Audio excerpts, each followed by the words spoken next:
প্রকৃত মানুষ তো তারা যার পরিবারে বাবা মা ভাই বোন সবাই মিলেমিশে একত্রে বসবাস করে অ্যান্ড ভালো থাকে, তারাই তো হচ্ছে সুখী মানুষ, ভালো মানুষ, প্রকৃত মানুষ। আচ্ছা যাই হোক, আজকে আমি চিংড়ি মাছ বের করে ফেললাম, নদীর চিংড়ি মাছ। আসলে নদীর চিংড়ি মাছ খেতে মজা লাগে, তো এটা ফ্রিজিং করা ছিল, তো প্রথমে আমি বের করে নিলাম কারণ কচুর লতি দিয়ে রান্না করব এই জন্য। তো বের করে রাখি, না হলে তো পরে আর বের করা যাবে না, কারণ যেহেতু জমে থাকে। তবে কি চিংড়ি মাছ তাড়াতাড়ি ছুটে যায়, তো এইরকম করে আমি একটু পানি ঢেলে ঢেলে আর কি মানে জমানোগুলো ছুটাচ্ছিলাম। খুব সহজে কিন্তু ছুটানো যায়, আপনারা একটু শিখে নেবেন, এটা আপনাদের জন্য কিন্তু টিপস আছে। ভিডিও দেখলে কিন্তু অনেক কিছু শেখা যায়। আচ্ছা যাই হোক, যেহেতু চিংড়ি মাছ কমপ্লিট হয়ে গেল ধোয়া, তো তারপরে তো আমি এখন কচুর লতিগুলো কেটে নিব। তো অল্প অল্প করে কেটে নিচ্ছি। এগুলো হচ্ছে চিকন লতি, দেশি লতি, তো এই জন্য চিকন চিকন, কিন্তু খেতে বেশ মজা, মোটাগুলোর চেয়ে বেশি মজা হয়। এই জন্য আমার কাছে চিকনগুলোই ভালো লেগেছে, খাওয়ার পরে বুঝতে পারছি আর কি। তো কমপ্লিট হয়ে গেল, দেখতেই পাচ্ছেন, দেখলেই মন ভরে যাচ্ছে।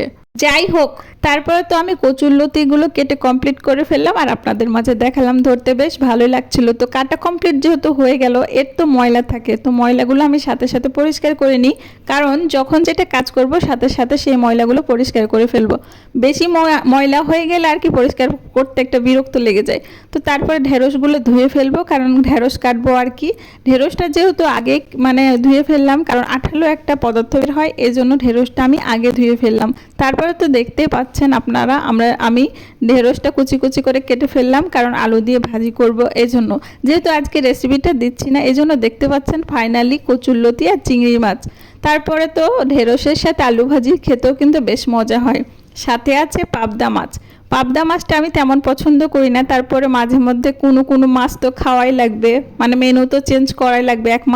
এক মাছ তো ভালো লাগে না আর কি, তাই তো আর কি আজকে খেলাম।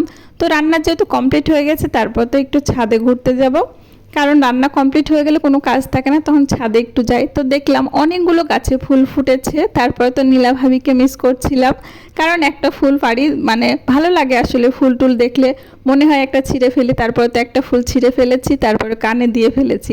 আসলে এখনও ছোট বাচ্চার মতো এরকম দুষ্টামি করেই থাকি। অনেকে আবার এটা নিয়ে সমালোচনা করতে পারেন, করেন, সমস্যা নাই, তবে আমার জন্য অবশ্যই দোয়াও করবেন কিন্তু, কারণ সমালোচনা করলে আপনার পাপ হবে, আমার কিন্তু উন্নতিই হবে, এটা মনে রাখবেন। আচ্ছা যাই হোক, এই বিকালবেলাটা কেন জানি আমার কাছে বেশ ভালো লাগে, হাঁটাহাঁটি করতে ভালো লাগে, ঘুরতে ভালো লাগে, হাওয়া খেতে ভালো লাগে। তো কি আর করব, কেউ থাকে না বাসার মধ্যে, তাই তো ছাদে যাই, তারপরে হাঁটাহাঁটি করি। আগে রুমের মধ্যে থাকতাম, তাও বেশি সময় আসলে মন খারাপ হয়ে যেত, কিন্তু এখন দেখি এমনিতেই সময় চলে যায়। এখন আর মানুষের সাথে কথা বলারও সময় হয় না কেন জানি এভাবে। তবে কি ব্যস্ত সময় পার করতে বেশ ভালোই লাগে। তো অনেক কথা বলে ফেললাম, আজকের মতো এই পর্যন্ত রাখলাম আর কি। ভালো থাকবেন, সুস্থ থাকবেন, আর আমার জন্য দোয়া করবেন। আসসালামু আলাইকুম।